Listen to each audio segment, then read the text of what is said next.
Giêsu và câu ninh ca hắc sát na tình cây kian qua dấu kinh ca văn lom pi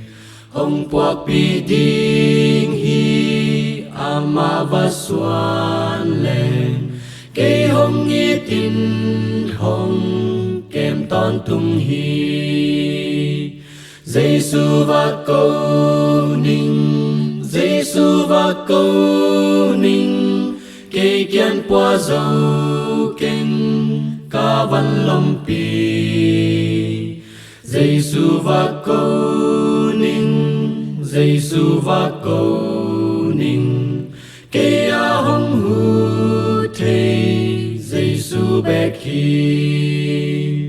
Giêsu và câu ninh ca lung kham na tình hong happy thei pet ca lom pa hi hong hu pa ding hi và cô man peo lên ca lung gim na tình veng pa ding hi Giêsu và câu ninh Giêsu và câu ninh cây kian qua dấu kinh ca văn lom pi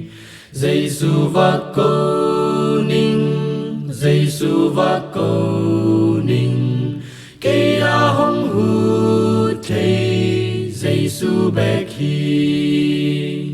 ze et bosiat na ken thua ka zel in hong hon pa lo in ca thei kei Giêsu và câu ninh Giêsu và câu ninh ama bek bek hi kei hong hon thei Giêsu và câu ninh Giêsu và câu ninh cây kian qua dấu kinh ca văn lom pi Giêsu và câu ninh Giêsu và câu ninh cây a hong hu thei Giêsu bek hi lei tung in hong zo ca sia thei na đi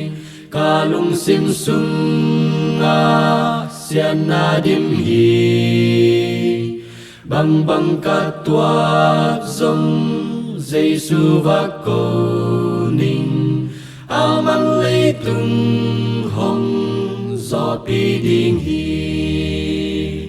Giêsu và câu ninh Giêsu và câu ninh cây kian qua dấu kinh ca văn lom pi Giêsu và câu ninh Giêsu và câu ninh cây a hong hu thei Giêsu bek hi